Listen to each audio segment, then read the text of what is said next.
kepada kita semua, selamat menyambut Hari Paskah pada hari ini.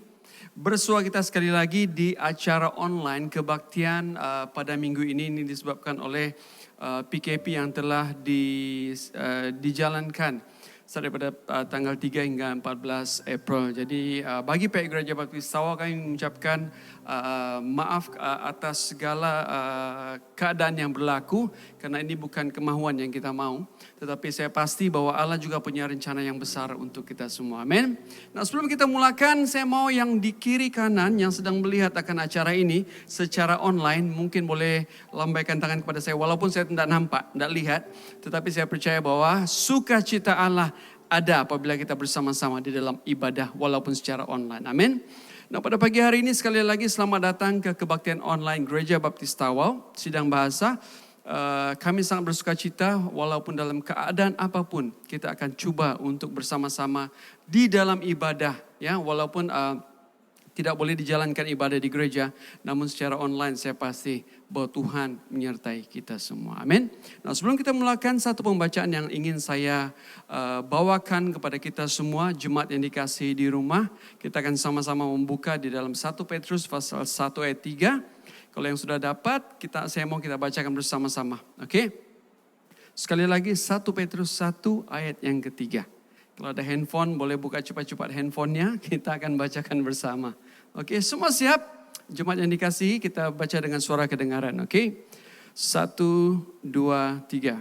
Terpujilah Allah dan Bapa Tuhan kita Yesus Kristus, yang karena rahmat-Nya yang besar telah melahirkan kita kembali oleh kebangkitan Yesus Kristus dari antara orang mati kepada suatu hidup yang penuh pengharapan. Wow, sungguh berkuasa ayat ini. Sekali lagi kita bacakan bersama biar kita hayati ayat demi ayat. Karena ini adalah hari kebangkitan Yesus dan ini bersesuaian dengan hari di mana kita mau merayakan hari kebangkitan Raja di atas segala Raja, Tuhan di atas segala Tuhan. Semua siap? 1, 2, 3. Terpujilah Allah dan Bapa Tuhan kita Yesus Kristus, yang karena rahmat-Nya yang besar telah melahirkan kita kembali oleh kebangkitan Yesus Kristus dari antara orang mati kepada suatu hidup yang penuh pengharapan. Saya pasti bahwa kebangkitannya bukan sesuatu titik di mana kita akan melihat Dia berada di surga dan kita berada di bumi, tapi titik di mana pengharapan itu ada. Dia bukan saja mati, tetapi dibangkitkan dan menyediakan kembali ke surga dan menyediakan tempat tinggal untuk kita yang percaya kepada Dia. Amin. Nah, pada pagi hari ini mari kita sama-sama bertenang sejenak karena kita mau mengatakan bahwa apapun keadaannya, kalau Yesus telah mati bagi kita dan Dia telah bangkit untuk kita, tapi bagaimana dengan kita? Respon kita. Nah, pada pagi hari ini saya mau mengajak saudara untuk bersama-sama menyanyikan lagu ini. Karena lagu ini mengatakan bahwa tidak pernah kubawa selain yang terbaik untukmu Tuhan. Kehidupan ini adalah yang terbaik dari yang aku punya hanya untukmu Yesus Kristus. Kita nyanyikan bersama lagu ini.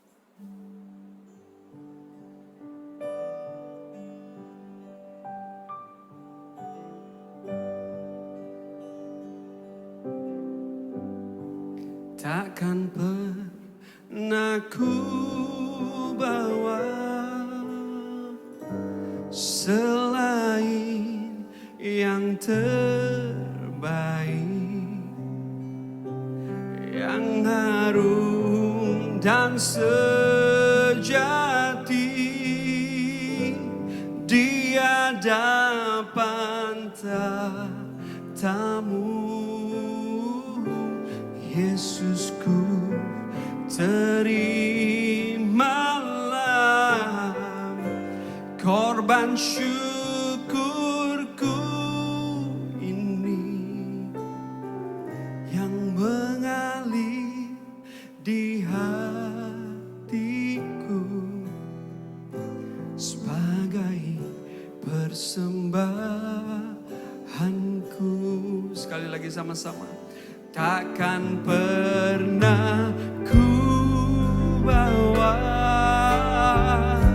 selain yang terbaik, yang harum dan sejati di hadapan tatamu. Yesusku, terimalah korban syukurku ini yang mengalir di hatiku sebagai persembah. Sekali lagi katakan, takkan pernah, oh takkan pernah ku bawa selain yang terbaik, yang harum dan sejati di hadapan tatamu. Yesusku, terimalah korban syukurku ini yang mengalir di hatiku sebagai persembahanku, yang mengalir di hatiku sebagai persembahanku. Pada saat ini saya tidak tahu apa yang bermain di pikiran Anda, apa yang bermain di dalam hati saudara. Bagaimana Allah melihat kita di muka bumi ini, atau bagaimana kita melihat Allah itu sendiri. Tapi yang pasti bahwa Allah rindu untuk kita memanggil dia Bapa, memanggil dia Tuhan, memanggil dia sahabat, memanggil dia teman. Karena dia dekat dengan kita. Di dalam hati kita, apabila kita membuka hati kita ini untuk menerima dia. Mari serahkan jiwa kita, roh kita, untuk dia masuk, untuk bertata. Dan biar itu menjadi persembahan yang terbaik dari kita untuk dia. Dalam nada berdoa, siapa yang sudah hafal lagunya, biar ini menjadi doa kita pada pagi hari ini. Kita akan nyanyikan sekali lagi chorusnya bersama. Takkan pernah ku bawa selain yang terbaik, yang harum dan sejati di hadapan tatamu. Yesusku, terimalah korban syukurku ini yang mengalir di hatiku, yang mengalir di hatiku, oh yang mengalir di hatiku. Sama-sama katakan, sebagai persembahanku. Allah Bapa di sorga, ini kami anak-anak-Mu, mau datang bersujud di hadapan-Mu Tuhan. Ingin mempersembahkan diri kami, roh kami, jiwa kami, seadanya kami, yang terbaik dari kami untuk Engkau. Biar Engkau melihat akan kerinduan hati kami Tuhan. Biar Engkau melihat isi hati kami. Ampuni kami jika ada dosa-dosa yang sekali lagi mau menghambat kami dari melihat akan kemuliaan-Mu. Tapi biar Roh-Mu menaungi kami semua, yang ada di rumah, yang ada dimanapun juga. Biar Engkau bertahta di atas ibadah ini. Sertai kami semua, serta ibadah ini. Di dalam nama Yesus, semua yang percaya katakan amin. Kita berikan kemuliaan bagi Tuhan sekali lagi yuk. Nah, hari ini adalah hari apa? Paskah. Jadi kita harus menyanyikan lagu semua berkenaan dengan hari Paskah. Amin. Mari kita tinggikan dia.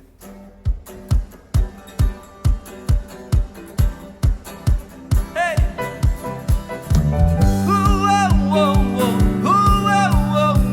Katakan Allah bangkit semua. Allah bangkit, hey, bersoraklah. Katakan, hey, Allah bangkit, bernyanyilah. Musuh dikalahkan, semua umatnya dibebaskan. Yeah. Allah dahsyat di tempat kudusnya. Sekali lagi boleh semua di rumah katakan, Allah bangkit, bersoraklah. Oh yeah. Allah bangkit, oh bernyanyilah. Come on. Musuh dikalahkan, umatnya dibebaskan. Yeah. Allah dahsyat di tempat semua. Go. Oh oh oh, oh oh oh. Oh, oh, oh, Allah bangkit, wow, wow, wow, wow, oh, oh, wow, oh, oh. Semua katakan, gerakanlah kekuatanmu ya Allah, tunjukkanlah kuasamu ya Tuhan, serahkan musuhmu, selamatkanlah umatmu, yeah. Allah dahsyat di tempat kudusnya. Katakan semua, Allah bangkit, bersoraklah.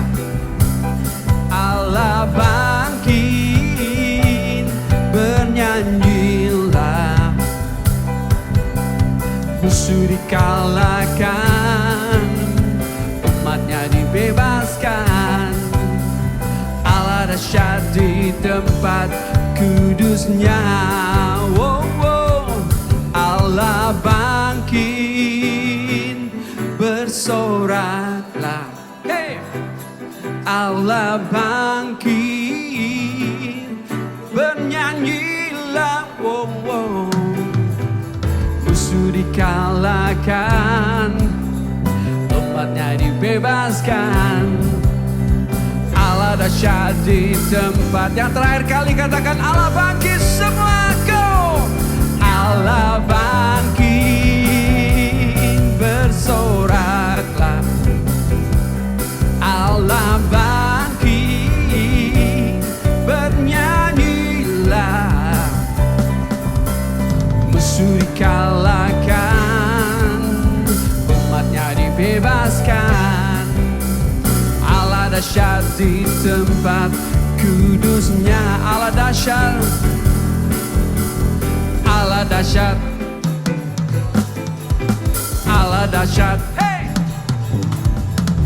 Allah dahsyat. Sekali lagi,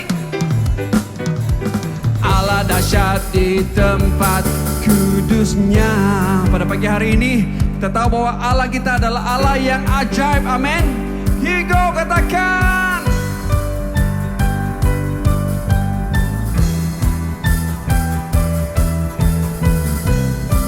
Sekali lagi semua tepuk tangannya di atas. Come on, saudara yang di rumah juga semua katakan.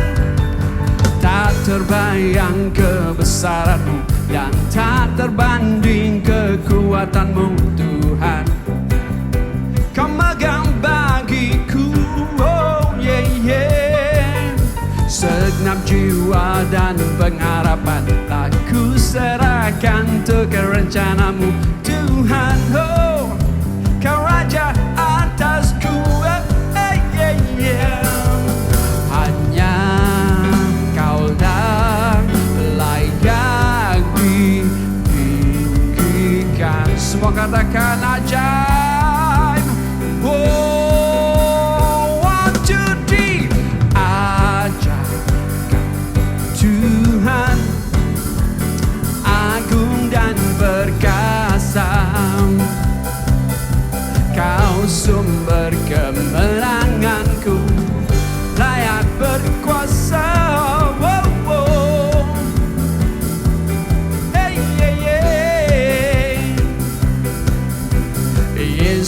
Kaulah Raja mulia.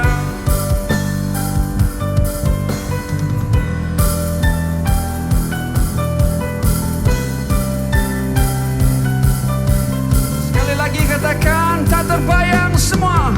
Tak terbayang kebesaran-Mu dan tak terbanding kekuatan-Mu. Tuhan, hey, Kau megang bagiku segenap jiwa dan pengharapan. Tak ku serahkan untuk rencana-Mu, Tuhan. Kau Raja atasku, yeah, yeah. Hanya Kau yang layak ditinggikan. Oh, semua one, two, three.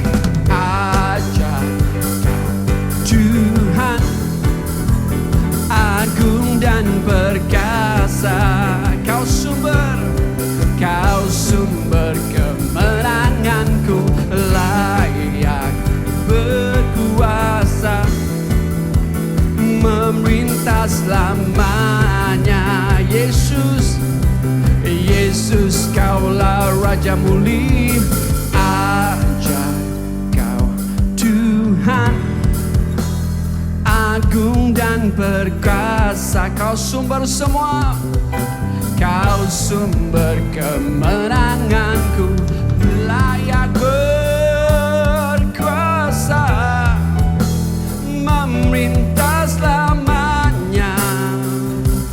Yesus, sekali lagi semua katakan, Kau ajaib, Kau Tuhan, agung dan perkasa. Kau sumber kemenanganku, layak berkuasa, memerintah selamanya. Yesus, Yesus, Kaulah Raja mulia.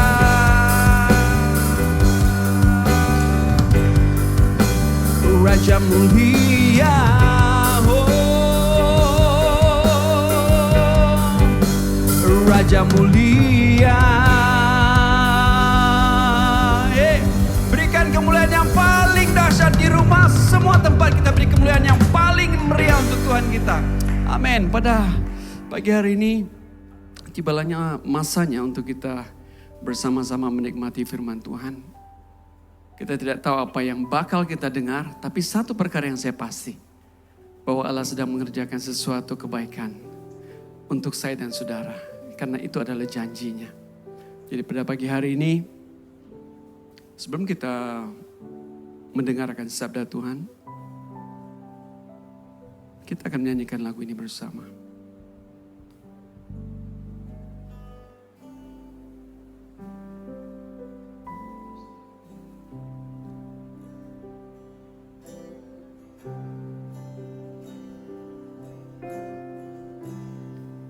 Karena salib-Mu ku hidup, karena salib-Mu ku menang. Engkau yang berkuasa, sanggup untuk melakukan mujizat-Mu. Karena salib-Mu ku hidup, karena salib-Mu ku menang. Engkau yang berkuasa, sanggup untuk melakukan mujizat-Mu di hidupku.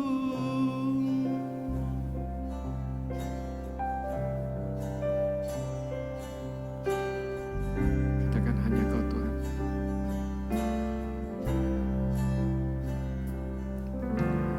Hanya Kau Tuhan di hidupku. berikan hidup yang baru. Darahmu menyucikan, pulihkan hatiku. Kau nyatakan kaulah segalanya. Engkaulah sumber pengharapan.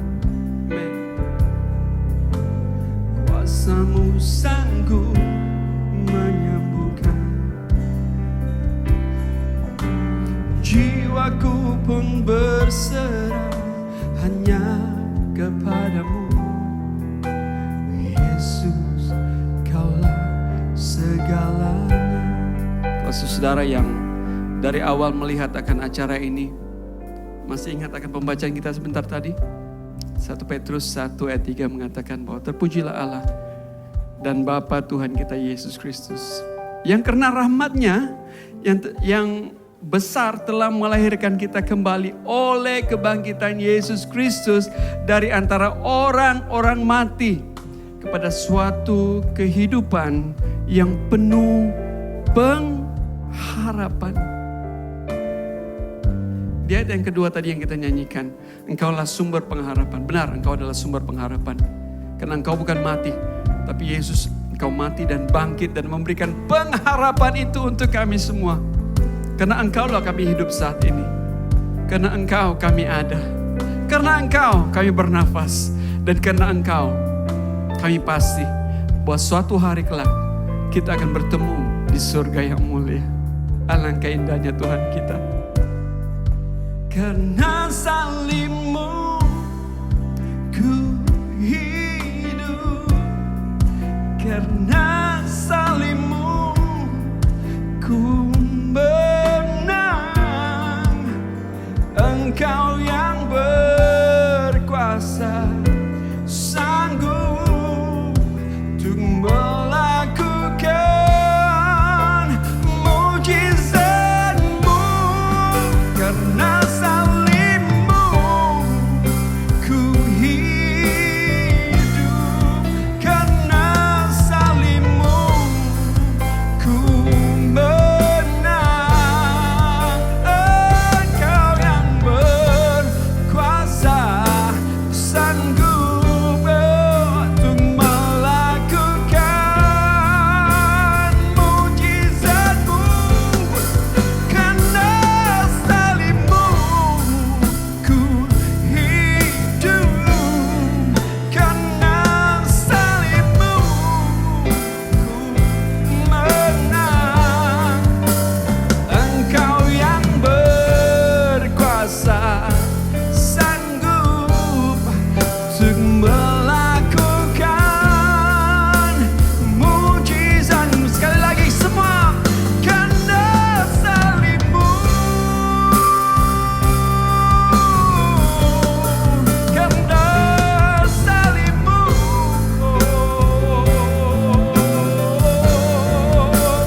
Engkau yang berkuasa, sanggup. Sekali lagi katakan karena salib-Mu. Kita tinggikan Yesus bersama, come on. Karena salib-Mu ku hidup. Karena salib-Mu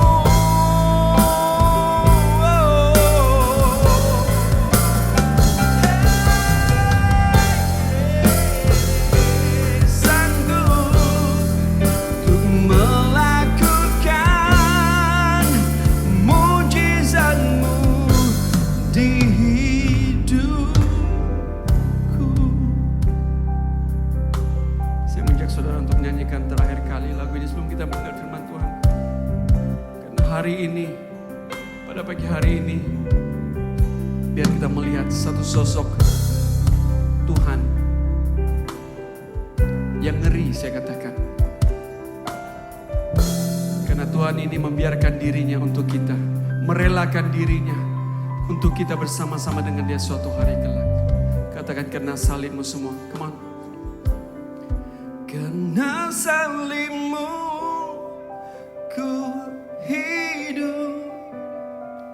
Karena salibmu ku menang. Engkau yang berkuasa, sanggup untuk melakukan mukjizat-Mu. Karena salibmu ku hidup, karena salibmu ku menang. Hanya Engkau yang berkuasa, sanggup untuk melakukan mukjizat-Mu, untuk melakukan mukjizat-Mu, untuk melakukan mukjizat-Mu. Saya mau kita semua yang di rumah dimanapun sudah berada, katakan di hidupku. Saya akan kira 1 sampai 3. 1, 2, 3. Di hidupku. Kiranya Roh Allah menyertai kita dalam ibadah ini. Sebentar lagi kita akan mendengar firman Tuhan. Biar Roh Tuhan sendiri merubah hidup kita.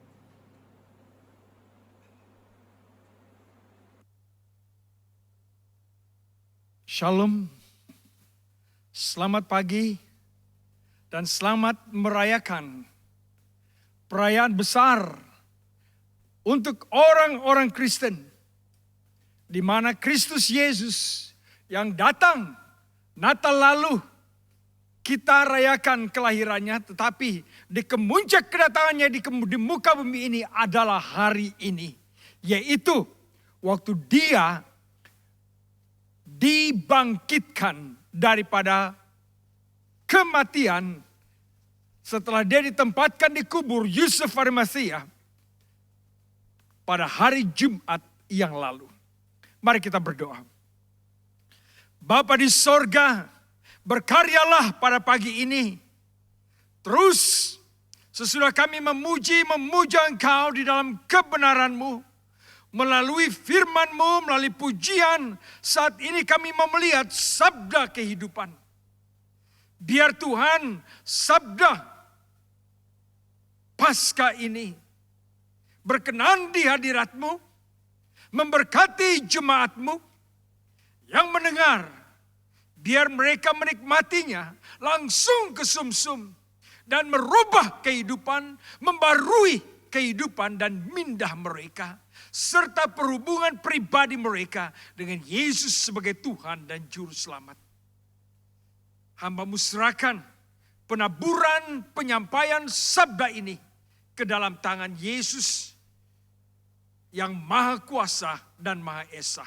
Dan di dalam nama yang terindah, nama Yesus, hamba-Mu berdoa. Amin. Nah, pada tahun 22, satu pakar arkeologi menggali tanah, mencari harta karun. Orang British yang bernama Howard Carter menjadi terkenal karena dia menggali kuburan Raja Tutankhamun. Kenapa? Karena di dalam kuburan itu selama 7 minggu baru selesai, mereka angkut satu persatu 5.400 jenis harta karun. Jadi luar biasa sekali kuburan itu. Nah, Howard Carter menjadi terkenal di mana-mana. Tetapi itu memakan waktu 10 tahun dia menggali dan menggali dan menggali. Baru dia menemui penemuan ini. Nah, kuburan boleh bicara dan boleh menyampaikan sesuatu tentang pribadi yang meninggal. Ya, jadi banyak orang berkata, kita lihat kuburannya, kita tahu siapa itu di sana. Kita tahu pribadinya, kita tahu siapa, bagaimana dia waktu dia masih hidup. Ya, jadi kita dapati bahwa kuburan dapat berbicara dengan luar biasa kepada kita. Nah, pada pagi ini ada satu kuburan yang luar biasa dan lebih terkenal dari kuburan Tutankhamun. Yaitu kuburan Yesus. Kenapa dia terkenal? Bukan karena isinya, tetapi karena dia kosong. Kubur kosong membuktikan dia hidup. Kita mau lihat Yohanes 20 ayat 1, 2, 3 sampai yang ke-8. Pada hari pertama minggu itu, pagi-pagi benar ketika hari masih gelap, pergilah Maria Magdalena ke kubur itu dan melihat bahwa batu telah diambil dari kubur. Ia berlari mendapatkan Simon Petrus dan murid lain yang dikasihi Yesus, yaitu Yohanes. Dan berkata kepada mereka, "Hei, Tuhan telah diambil orang dari kuburnya dan kami tidak tahu di mana ia diletakkan." Maka berangkatlah Petrus dan murid yang lain itu ke kubur. Keduanya berlari bersama-sama, tetapi murid yang lebih muda, yaitu Yohanes, dia lari lebih cepat dari Petrus yang agak tua sedikit dan sampai di kuburan lebih cepat. Tetapi Alkitab berkata dalam ayat 5, ia menjenguk ke dalam dan melihat kain kapan terletak di tanah, akan tetapi ia tidak masuk ke dalam. Mungkin Yohanes takut. Tetapi ayat 6 berkata, maka datanglah Simon Petrus juga menyusul, dia lambat tadi karena dia orang tua. Dia masuk ke dalam kubur itu, ia lihat kain kapan terletak di tanah. Sedang kain kapan peluh yang tadinya ada di kepala Yesus tidak terletak dekat kain kapan itu, tetapi agak di samping di tempat yang lain dan sudah tergulung. Rupanya Yesus ini habis selesai dia gulung baik-baik kain kapannya. Maka masuklah juga murid yang lain, yaitu Yohanes. Tadi dia takut, sekarang dia berani sudah masuk. Yang lain dahulu sampai di kubur itu dan ia melihat, kemudian dia percaya. Nah, kebaikan kelebihan Yohanes, dia lari duluan, dia muda, tapi waktu dia keluar, waktu dia sampai dia takut. Kemudian dia masuk, dia terus percaya. Petrus enggak, dia slow, dia lambat, tapi dia berani. Tapi dia lambat, laun percayanya. Nah, perkara yang pertama pada pagi ini, hari kebangkitan ini, yaitu hari perayaan yang luar biasa yang kita rayakan hari ini, memperingatkan kepada kita 3 perkara. Nomor 1, yaitu kuasa Allah. Kubur kosong membuktikan dia hidup oleh karena kuasa Allah. Nah, di Amerika, presiden dan orang-orang yang ternama disatukan kuburan mereka. Begitu juga di British, di England. Nah, begitu juga di Mesir. Tetapi betapa terkenalnya, betapa ditakuti dan dihormati kuburan-kuburan semua ini, dia masih berisi. Dan kurang terkenal karena kubur Yesus terkenal karena ianya merubah kehidupan manusia. Karena ianya disembah, dipuja. Bukan saja jutaan, tetapi bilion manusia. Tiap tahun akan merayakan perayaan kubur yang kosong, yaitu kuburnya Yesus. Jadi kubur kosong memperingatkan kuasa Allah. Saudara ingat bahwa kubur kosong itu berbicara luar biasa. Sudah dinubuat ribuan, ratusan tahun sebelum Yesus lahir. Bahwa suatu hari nanti Mesias akan turun, kemudian dia akan mati, kemudian dia akan dikubur, kemudian kuburnya bakal menjadi kosong. Di mana Allah mendemonstrasikan kuasanya, kuasa yang merubah manusia yang mempunyai dan mengalami kebangkitan Kristus di dalam hidup mereka.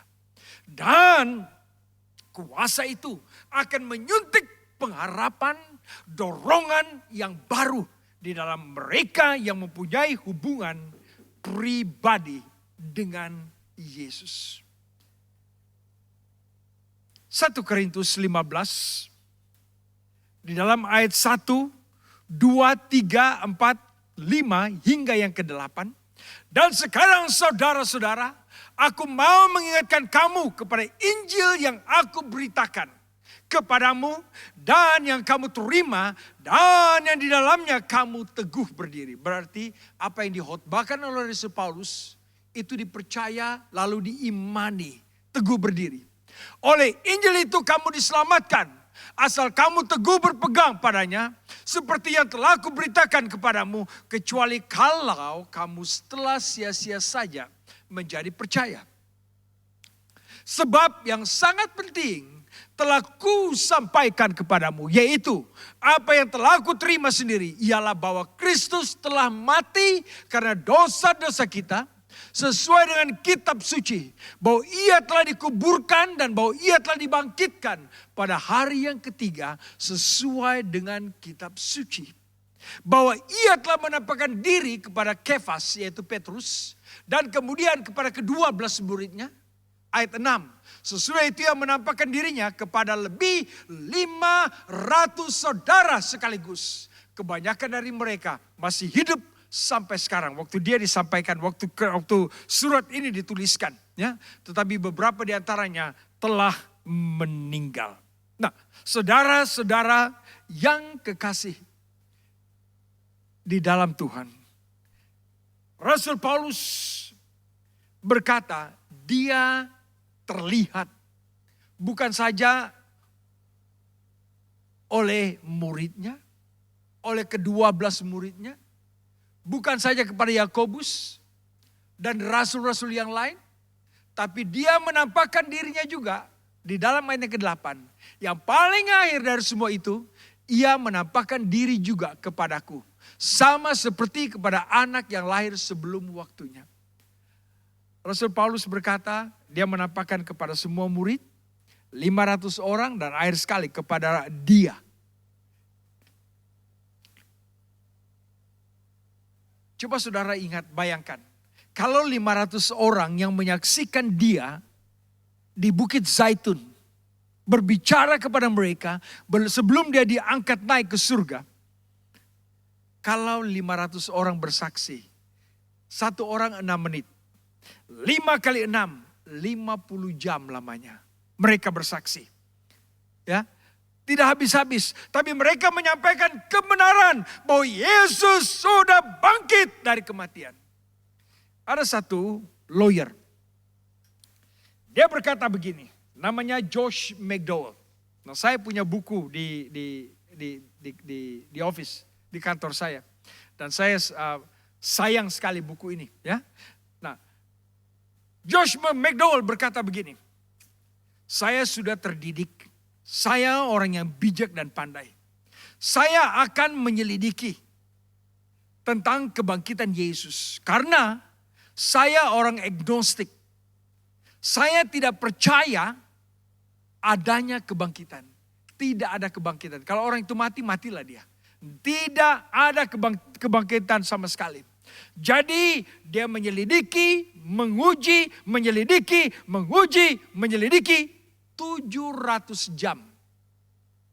Setelah menyelidiki, menguji 700 jam, dia menulis buku. Evidence that demands a verdict. Yaitu bukti nyata bahwa Yesus bangkit daripada kematian. Dia dapati bahwa dia salah. Dan di dalam 700 itu, di akhir 700 itu, jam itu, dia bertobat dan membuka hatinya menerima Yesus sebagai Tuhan dan Juru Selamatnya. Satu lagi lawyer yang bernama Dr. Frank Morrison. Dia juga tidak percaya akan kebangkitan. Dia orang yang sangat-sangat rasional. Apa-apa semua harus ada sebab. Jadi dia berkata, oh cerita Yesus bangkit itu adalah cerita dongeng. Ya, itu cerita dongeng yang punya akhir cerita yang sedap didengar. Baik didengar. Karena di akhirnya dia bangkit kembali. Jadi itu bukan benar, dia berkata. Itu cuma cerita dongeng. Jadi dia bertahun-tahun dia menguji, menyelidiki. Dan di akhir tahun-tahun itu, dia menulis satu buku. Siapa yang mengguling batu? Dia dapati rupa-rupanya Allah sendiri yang turun dengan para malaikat dan mengguling batu supaya Yesus bangkit dan keluar dari kubur Arimatea. Jadi kubur kosong mengingatkan kepada kita kuasa Allah tiap hari Paskah, tiap hari kebangkitan, tiap perayaan ini. Ingat, Allah membuktikan kuasanya melalui kubur yang kosong. Dia tengah menunjuk kepada saudara, aku punya tujuan untuk menyatakan kuasaku, untuk mengguling dan mengosongkan kuburan itu. Aku punya tujuan mutlak. Yesus melalui pencobaan. Dia dicambuk, dia diludah, dicaci dan dimaki. Kemudian mereka berkata, kau kan anak Allah. Coba selamatkan dirimu. Supaya kau tidak perlu melalui segala penderitaan ini dan kematian di atas kayu salib. Tapi Yesus tidak mau. Karena dia punya tujuan yang mutlak. Tujuannya itu yaitu selesai semua ini. Di ujung semua ini aku akan mati. Dan setelah aku mati, di sanalah baru didemonstrasi, dinyatakan akan kuasa Allah yang luar biasa itu. Efesus pasal 1 ayat yang ke-18 dan 20 sampai 20. Dan supaya ia menjadikan mata hatimu terang. Sebenarnya kalau saudara tengok itu, supaya ia menjadikan mata hatimu terang. Maksudnya di situ, dia mau firman Tuhan ini membuka mata hati saudara. Dia tidak mau ada mata hati yang buta. Mata hati yang tumpul, mata hati yang bebal dan tebal. Yang keras. Dia mau mata hati kita terang. Agar kamu mengerti pengharapan. Apakah yang terkandung dalam panggilannya.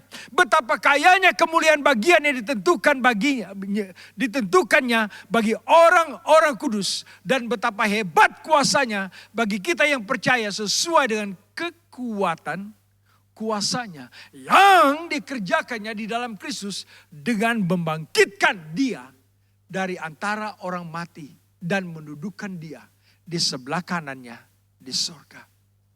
Jadi apa yang disampaikan, dituliskan oleh Rasul Paulus. Dia berkata, kubur yang kosong itu biar membuka mata hati kamu.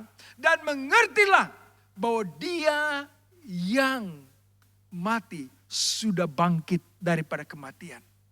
Dan kalau dia bangkit daripada kematian, kebangkitan itu available, tersedia bagi saudara pada hari ini. 1 Korintus 6 ayat yang ke-14 berkata begini. Allah yang membangkitkan Tuhan akan membangkitkan kita juga oleh kuasanya. Jadi saudara-saudara kesan Tuhan, Allah mengosongkan kubur supaya dia boleh beritahu kepada saudara. Pada hari Jumat saya berkhotbah, salib melambangkan kematian. Tetapi saya berkata, setelah Yesus bangkit, salib melambangkan pengharapan. Pengharapan untuk siapa? Untuk saudara dan saya. Bahwa kalau Yesus sudah bangkit, saudara juga boleh bangkit. Kalau Yesus sudah dibangkitkan oleh Allah, saudara juga boleh dibangkitkan oleh Allah dari kematian kekal jasmani ini. Saudara akan dibangkitkan dan diberi kehidupan yang kekal. Jadi Paskah, perayaan kebangkitan. Dia bukan satu filosofi, satu falsafah, bukan satu rumusan doktrin. Tidak. Kebangkitan Kristus, yaitu perhubungan pribadi saudara, harus intake. Saya katakan hari Jumat lalu, harus akrab. Supaya saudara tahu, di akhirnya saya selamat. Karena Allah membangkitkan Yesus. Jadi berimanlah, percayalah kepada doktrin firman Tuhan bahwa Kristus kuburnya kosong karena dia sudah dibangkitkan. Yang kedua, prioritas Allah. Di dalam Lukas pasal 19 ayat yang ke-10. Sebab anak manusia datang untuk mencari dan menyelamatkan yang hilang. Saudara-saudara yang kekasih dalam Tuhan, biar kubur itu berkata kepada saudara, dia dibangkitkan dan dia mencari saudara dan saya. Supaya saudara dan saya tidak melalui kematian, tetapi mengalami kebangkitan. Saudara dan saya adalah prioritas Allah. Allah menurunkan Yesus karena Allah mengasihi saudara. Baru-baru ini waktu orang Negro mati di Amerika, terpapar di sana sini, Black Lives Matter. Ya, kehidupan orang hitam menjadi prioritas penting.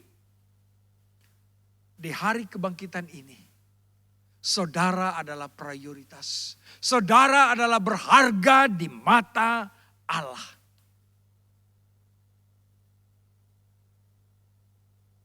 Di dalam Ibrani pasal 12 ayat yang kedua, marilah kita melakukan dengan mata yang tertuju kepada Yesus yang memimpin kita dalam iman dan yang membawa iman kita kepada kesempurnaan, yang dengan mengabaikan kehinaan tekun memikul salib, ganti sukacita yang disediakan bagi dia, dan sekarang duduk di sebelah kanan tahta Allah. Saudara berharga. Saya tidak tahu bagaimana saudara menilai hidup saudara. Karena tertulis, Yesus pernah berkata di dalam Matius pasal yang ke-18 ayat 12 hingga ayat yang ke-14.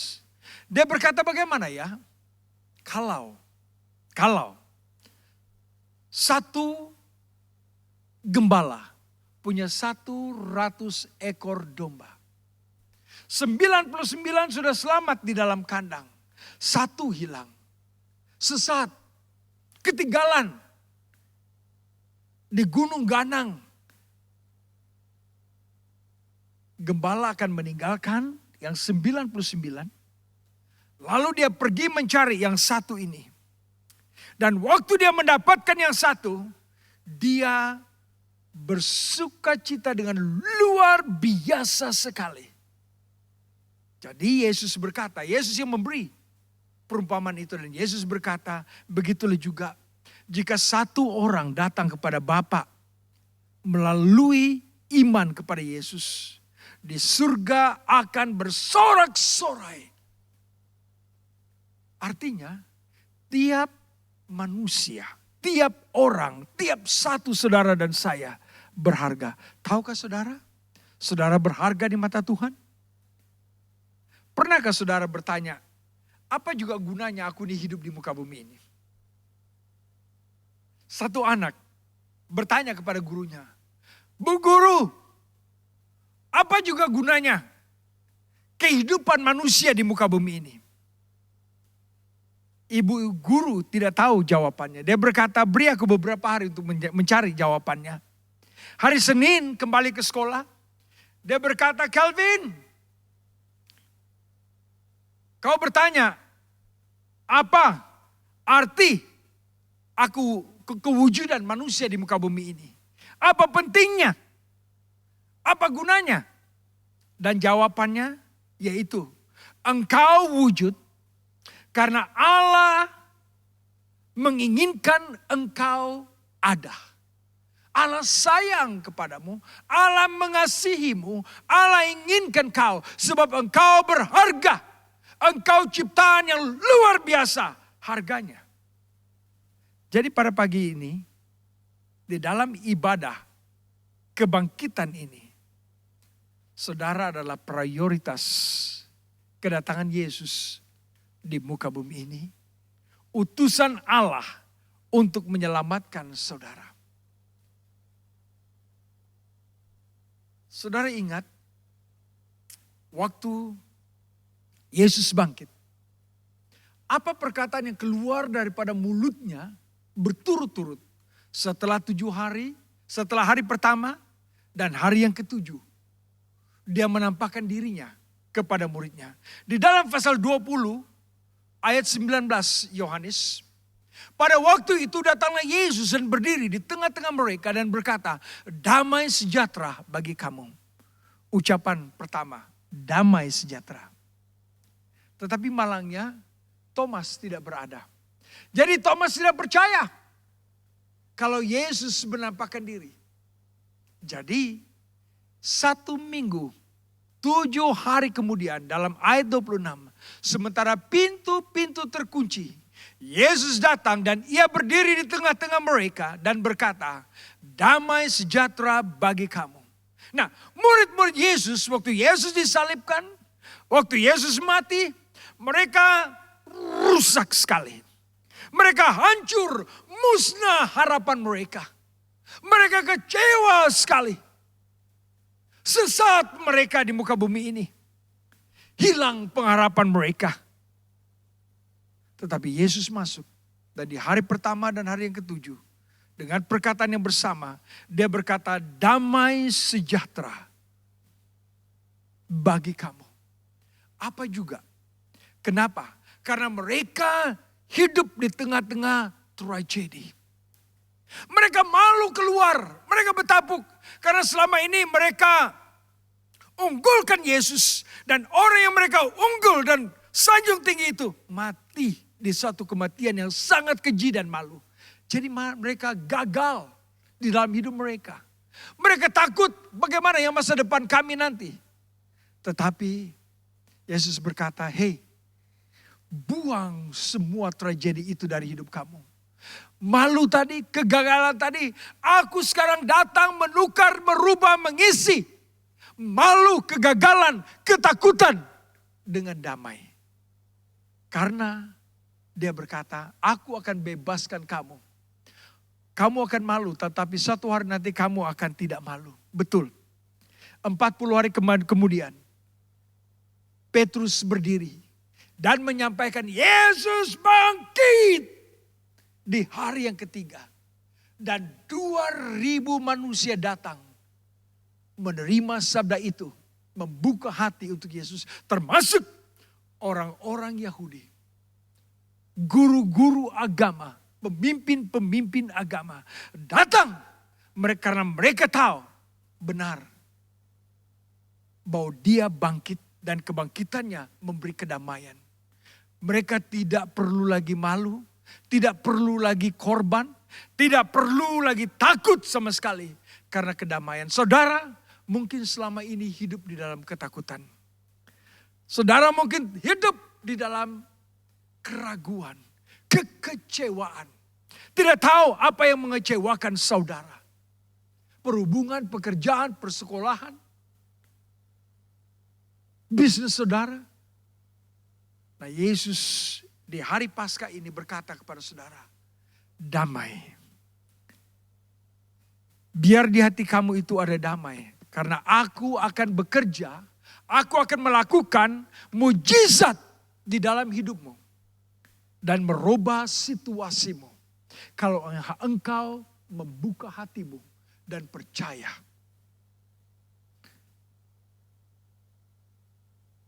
Yang ketiga, kubur yang kosong. Bukan saja memperingatkan kepada kita kuasa, prioritas, tetapi mengingatkan kepada kita akan kehadiran Allah di dalam hidup kita ini. Karena Dia hidup, Dia akan bersama-sama dengan kita. Matius 28 ayat 18, 19 dan 20. Dia berkata, "Hei, ketahuilah, aku menyertai kamu senantiasa sampai ke akhir zaman. Semua kuasa sudah diberikan di tanganku." Dan dia berkata, "Harus kamu didik dan baptislah mereka, ajarlah mereka apa yang kuperintahkan kepadamu. Karena aku mau kamu tahu, aku menyertai kamu sampai ke akhir zaman." Sampai di akhir hidup kamu, sampai di akhir zaman, aku akan menyertai kamu. Di dalam sekolah, kita belajar tentang satu dokter yang pergi dan mengobat orang-orang yang sakit secara sukarela. Dr. David Livingstone. Dia tinggal di Afrika, di benua Afrika selama 16 tahun. Dia sakit malaria, sakit ceret-beret, semua penyakit apa saja, semua dia sudah alami. Dan bukti kesengsaraannya itu, tangannya sebelah habis digigit oleh singa. Dan setelah selesai 16 tahun di sana, dia pulang dan dia menyampaikan ceramah di University of Glasgow. Waktu dia menyampaikan ceramahnya itu, orang berduyun-duyun mendengar, terpegun melihat dia. Dan di akhir sekali ceramahnya itu, dia bersaksi. Dia berkata, "Kamu mungkin bertanya, kenapa saya bodoh sekali? Banyak teman-teman saya 3 bulan, 7 bulan, dan sampai 1 tahun. Itulah saya ketinggalan sampai 16 tahun. Sendiri. Dan kamu akan bertanya, kenapa saya bodoh-bodoh? Kenapa saya bertahan? Kenapa saya terus tinggal sampai 16 tahun? Dia bilang karena satu saja. Karena saya terbaca di dalam Matius 28 ayat yang ke-20. Dan ketahuilah, aku menyertai kamu senantiasa sampai ke akhir zaman. Dia berkata, aku bertahan 16 tahun karena janji Kristus bahwa dia akan menyertai aku. Yes, aku hidup sampai hari ini walaupun hilang sebelah tangan. Tetapi dia berkata, janji itu terbukti. Nah, kalau ianya terbukti bagi David Livingstone, bagaimana dengan saudara? Karena janji itu bukan untuk David Livingstone, tapi janji itu adalah untuk saudara di sekolah, di tempat pekerjaan saudara, di rumah saudara, di mana saja saudara berada. Dia berkata, aku akan menyertaimu sampai di mana saja engkau pergi. Nah, saya mau beritahu saudara, Matius 28 ayat 20 terdapat di dalam perjanjian baru. Bagaimana kita pergi ke perjanjian lama? Janji yang sama. Terbukti janji ini ternyata dialami oleh penulis Mazmur 139 ayat 7, 8, 9 dan 10. Kemana aku dapat pergi menjauhi rohmu? Yaitu Yesus. Kemana aku dapat lari dari hadapanmu? Jika aku mendaki ke langit, engkau ada di sana. Aku turun di tempat tidurku di dunia orang mati, di situ pun engkau ada. Jika aku terbang dengan sayap fajar dan membuat kediaman di ujung laut, juga di sana tanganmu akan menuntun aku dan tangan kananmu memegang aku. Itu pengalaman Raja Daud. Yesus mengalaminya, murid-murid mengalami, Rasul Paulus mengalami, Dr. Livingstone mengalami. Saudara, apakah saudara mengalami pengalaman yang sama?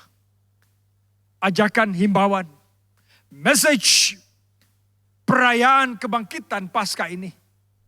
Yaitu Yesus hadir di dalam hidup saudara. Dia tidak pernah meninggalkan. Saudara mungkin berkata, saya katakan pada hari Jumat tadi. Mungkin saudara akan berteriak, Ela, Ela, lama sabatani. Kenapa engkau buang aku, tolak aku. Kucil tinggalkan aku. Tidak. Dia tidak pernah. Karena dia senantiasa akan hadir. Pada hari ini kita ingat kembali. Orang yang menggali. Yaitu Howard Carter. Dia menjadi terkenal. Tapi setelah 10 tahun menggali. Nah saudara tahu pada tanggal 4 bulan. Tanggal 22 bulan 11. Waktu dia membuat penemuan kuburan Tutankhamun itu. Waktu dia bawa api masuk setelah menggali, dia jumpa tangga. Waktu dia jumpa tangga itu, dia bawa api sebagai suluh. Dan dia tolak pintu. Dan dia lihat semua harta karun. Orang berteriak, apa yang kau lihat? Dia bilang, luar biasa. Kemudian dia duduk. Lalu dia menangis. Dan menangis. Dan menangis. Orang kelang kabut turun cari tengok dia. Hei, kenapa kau menangis? Dia berkata 10 tahun yang lalu. Aku korek 18 inci. Tempat ini. Tapi aku tidak puas. Jadi aku pergi korek di kiri kanan sana sini aku mengorek. Tidak juga aku temui apa-apa. Lalu aku kembali. Di mana aku korek 10 tahun yang lalu. Rupa-rupanya hilang 10 tahun hidupku. Mengorek di tempat yang salah. Mencari di tempat yang salah. Saudara yang kekasih dalam Tuhan. Mungkin ada kamu sudah pergi ke gereja lebih 10 tahun. Dan kamu mengorek firman Tuhan. Tetapi mungkin 1-2 inci dalamnya. 2-3-4 inci dalamnya. Apabila kamu dilanda oleh pencobaan, kesusahan. Kamu akan tinggalkan Tuhan. Apabila tenang sudah. Lautan yang bergelora, kamu kembali kepada Tuhan. Kemudian kamu mengalami kesusahan, kamu lari lagi tinggalkan Tuhan. Lalu kamu kembali lagi. Jadi begitulah hidup selama 10 tahun. 20 tahun menjadi orang Kristen. Tidak pernah memperdalamkan perhubungan kamu dengan Yesus. Di kebangkitan Yesus. Pada tahun 2021. Stop. Jangan buang waktu saudara. Tahun-tahun saudara. Bertobatlah. Saya katakan hari Jumat yang lalu. Yesus akrab perhubungannya dengan Bapa di sorga. Itulah dia tahu. Di akhir penyalipan ada kebangkitan. Saudara juga perlu punya perhubungan yang akrab dengan Bapa di sorga. Melalui Yesus. Sebagai Tuhan dan Juru Selamat kita. Jadi mari kita tundukkan kepala kita. Perayaan Paskah tahun 2021. Jangan lalai. Jangan sia-siakan hidup saudara. Jangan mencari ke kiri dan ke kanan. Menggali dan menggali dan menggali lagi. Seperti Howard Carter. Atau seperti Josh McDowell. Atau Dr. Frank Morrison. Coba-coba mencari kelemahan firman Tuhan. Jangan buang waktu saudara. Pada hari ini bertobatlah. Percayalah, kubur kosong menyatakan kuasa Allah di dalam membangkitkan, dan kuasa itu boleh saudara alami. Saudara adalah prioritas datangnya Yesus. Saudara berharga. Buah hati saudara, buah hati Allah. Kenapa saudara wujud? Karena dia inginkan saudara. Karena dia mengasihi saudara. Karena dia mau saudara selamat daripada kematian kekal. Yang ketiga, pada hari ini biarlah berdengung di telinga saudara. Aku menyertaimu. Jangan sia-siakan hidupmu lagi.